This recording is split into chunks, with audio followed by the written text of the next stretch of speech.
Okay, peace fam. This is the Bread Talk with Mr. Royce. We're shooting on June 27th, 2021. We're going to be discussing what kind of plays we're looking forward to make this week and what we saw last week in the New York Stock Exchange.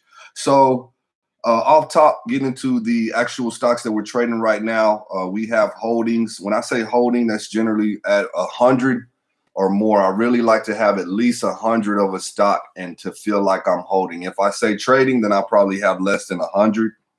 Why do I use 100?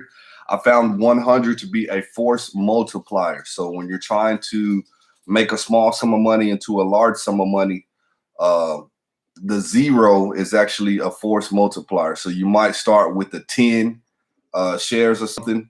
Generally, I start with actually one, see what it does that day. The next day, I buy another one, depending on if I like the movement of it. And basically, I'm just seeing how the stock moves as the days go by. But eventually, usually I'll buy one the first day, two the second day. By the third day, I'm ready to buy five.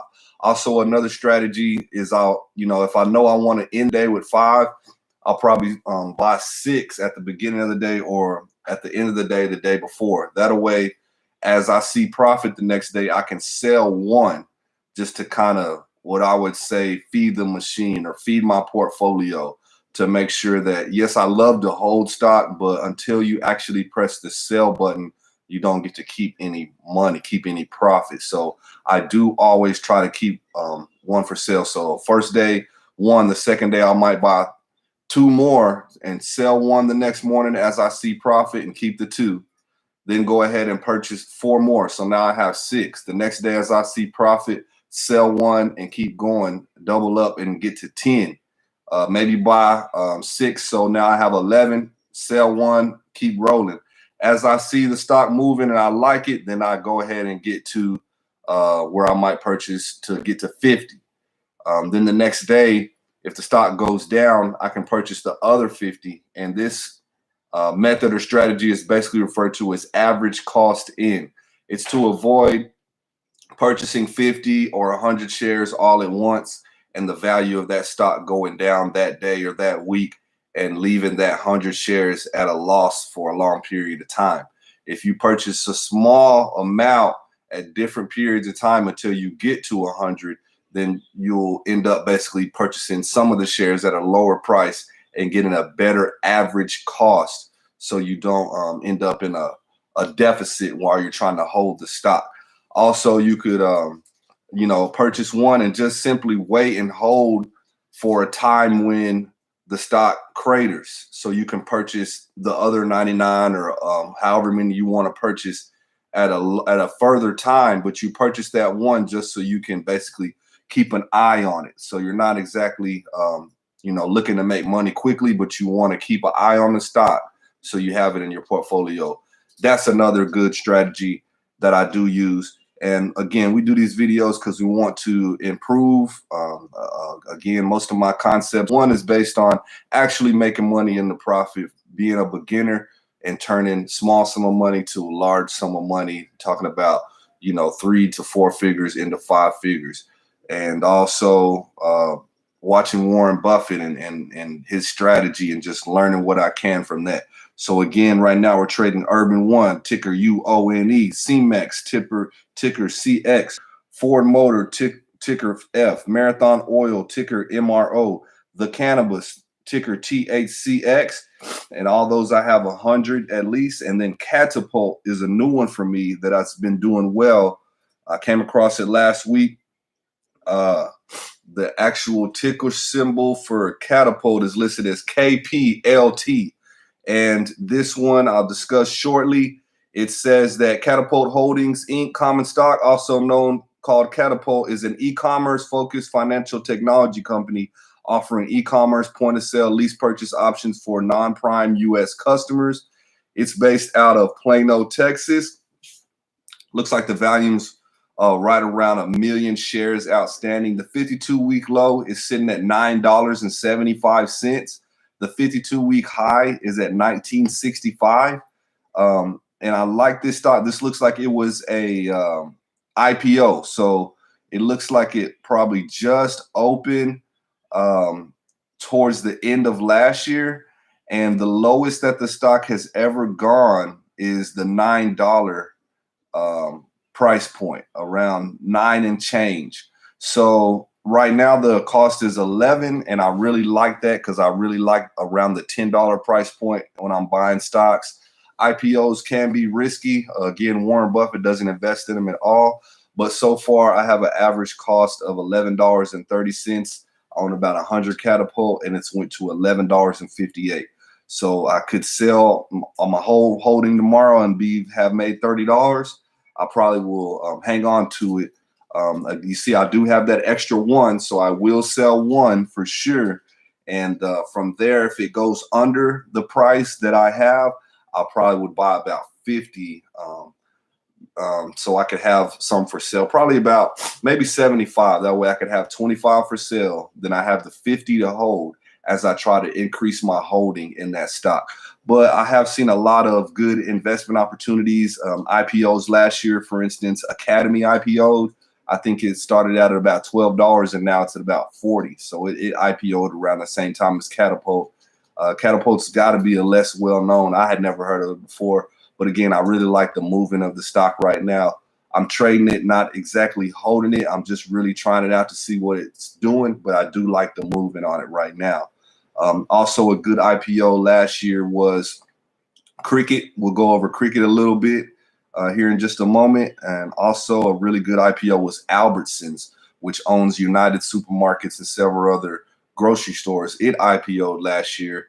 I think it opened up around $10 to $15, and it's around $20 now. I do own some Albertsons. It does have a very consistent dividend, kind of a slow moving stock, but those consistent dividends, as I get more invested and spend more time in the market, those consistent dividends really pay off. Moving on, so we're trading Cricket right now. I mentioned that. It's a really nice stock. They do basically arts and crafts, where you can make T-shirts and different arts and crafts with their machine and their artwork. They just started selling them in Walmart. They've been in Joann stores, Michael stores, several stores. It's CRICUT, and the actual symbol is CRCT. It's around $40 a share, so be careful with this one. It just shot up 20% Friday. I do own one share, and as it goes down, I'll probably purchase more. But I have a really good feeling about this one, and actually in my own family, people do use the Cricket machine. So I definitely see that it's taken over and does have a market niche available. So we're going to be probably increasing our holding in Cricket. Again, we just have one and just increased 20% like Friday. We also are trading Brazil Agro. LND is the stock. This the ticker symbol. This one's about $5.90. It consistently goes over $6 about once, twice a month, and it has a dividend that's offered. We just like the stock. Not a whole lot of movement in that one, but at this time we did make some profit last month, and we are looking for some type of stocks to consistently give us a dividend right now. We don't see any for sure profits in our portfolio until probably about November or June of next year. As we're continue to be investors in Urban One, and our Urban One stock, we're expecting to go up. So I really like holding these dividend stocks in the meantime to make sure I do have some money coming in, even though they're slow moving. I prefer that than trying to invest in something I don't know anything about and it shoots down and I lose money. So LND is an investment. Another one, same vein, CFFN, Capital Federal. It's a bank, I believe, out of Kansas. Very consistent stock price, and it does offer a dividend. So we are getting involved in that one. UWMC is a mortgage company. It's based in Detroit, so it's a lot like Quicken, but it's a newer company, and the stock price is consistently around $10. So on that one, we are looking to hold about 100 and just hold. They do offer a dividend, and I just see that the housing market does have some room for improvement. It has been down, so I looked at for the housing market to improve within the next year or two, and that's why I would like to own a mortgage company. So that's UWMC. We do have holdings in that. Virgin, SPCE, Virgin Galactic Holdings. They just got, I think it's FAA guidelines. They were approved to go ahead and fly to space. So the stock went from about $20, $30 to about $40, $50 in a day or two. So I do have 2 shares of Virgin, and I'll probably get more. But again, I mean, this is going to be the first company to ever fly into space with FAA approval. So the future is that you're supposed to be able to buy a ticket and go to space. So that's just something fun, and I didn't want to miss out on that. I want my money to go to the moon, go ahead and invest in the stock and let my money go to space right with it. So we have a couple of that, and we're just going to try to increase the holding. Again, we don't jump into stocks and just throw a bunch of money. We're going to see what it does. A good strategy for Virgin, if you don't want to spend too much because the stock price is high, I would get maybe one early in the morning, see if the price goes down, purchase the other, and just hold it and wait. Once it does go up the next day or the next week, go ahead and sell that one and rinse and repeat. You don't have to get wholly involved in every stock to make a profit. But if you know that this stock is probably going to go up in the future, again, I'm just trading it. I don't feel like I have, I've seen the stock a long time ago when it was a low price. That'd have been the preferential time to buy.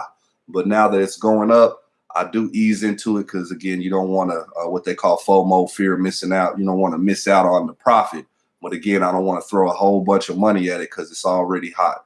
I'd rather buy something when it's low and wait on it to blow up. But again, that's what we're doing with Virgin right now. 2 more, and we're getting off of here. We got X Financial, XYF, nice little company out of China, just been making a lot of gains. So we're going to sell some. I think we have 2 or 3, and just continue to trade that stock. Also, Urban One, U1K, oldie but a goodie. We did make a little bit of money off of that one last month, but it was down in the $4 range, and now it's up in the $5 range. So that movement can't be ignored, and we do understand it's an incredibly consistent stock. So when we do put our money in, we don't have to worry about a lot of fluctuation. So we do have some investments in U1K, always a nice consistent stock that we can purchase at a lower price and sell when it's at a higher price consistently. So we do have some shares in that. So we're going to talk shortly about our morning routine. So in the mornings, what I do is there's usually about 30 minutes when the market is not open. It's called pre-trading. So at that time, I look at my portfolio and I look at all the stocks in my watch list, which is stocks that I don't have investment in, but I do want to keep an eye on. There's so many stocks that there's no way I could think of it every single morning. So I put them in the watch list so I could keep an eye on them.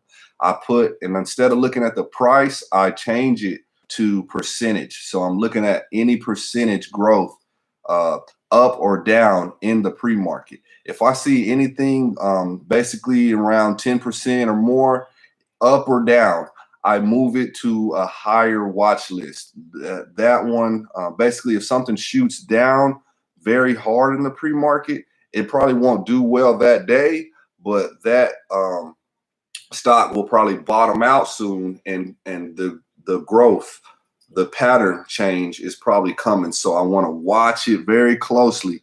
Any strong movement is what really makes me want to get involved in the stock. Any strong movement down or up. Of course, in the pre-market, if something's going up 10% or more, I want to watch that during the day. Usually it'll kind of shoot up first thing in the morning and go back down around 9. So I'll probably make an initial investment and buy 1 share of any stock that I have in my watch list that's shooting up. Sometimes you can catch a stock that's shooting up 20% or more. You definitely want to watch that stock. There's a chance you could put your money on that stock that morning, double, triple your money, and sell the stock by that evening. So that's what I do every single morning. I look at the stocks to see which one is going to break out. That's how I got a hold of Katapult and some of these X Financial and some of these companies I never heard of. But the actual percentage, when you're an investor, percentage cannot be ignored. You know, when you see large percentage, you want to go look and figure out, why is this stock moving like this? Is it news or what's going on? And that will make your decision on whether I want to involve my money in the stock. Again, we do want to continue to grow as an investor and stay away from being a gambler. Because if you just look and like the percentage and just put your money on something without doing any research, basically you're gambling. But if you do the research and spend time, then you can become an investor. And that's where I get into holding or having stocks 100 or plus shares for months on end or years on end. That's more of an investor.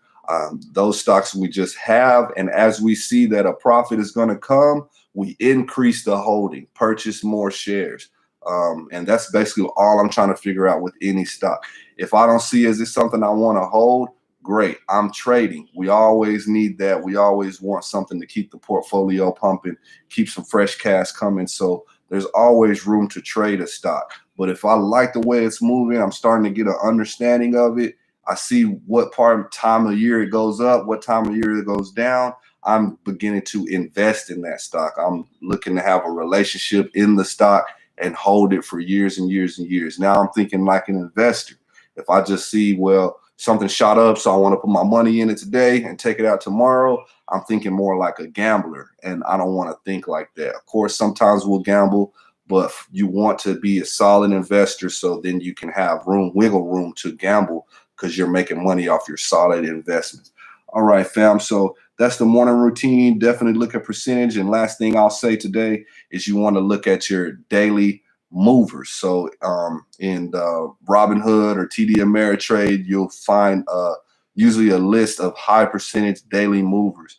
I stay looking at that list every day, and I take things out of that list to my watch list.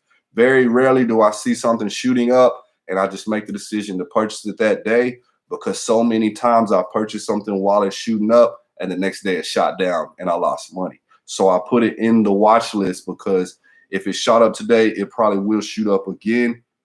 Again, what goes up must come down. So I'm gonna wait on that fall, and when it hits, if I liked what I saw with the stock, then I will purchase at that down point. But just because it shot up, generally I will not purchase, because that's how you get stuck on the upside of the stock. Maybe it's 20, the next day it goes down to 15, and you would have been better served to have waited and purchased at that 15 price point.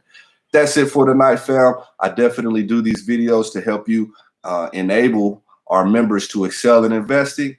Again, my name is Mr. Royce. This is the Bread Talk, and I'm available if you ever want to discuss any stock. A lot of you have my number, and also we'll be doing more videos coming soon. Thank you so much for watching. Like, comment, subscribe, and we'll see you on the beaches of the world. Bread Talk.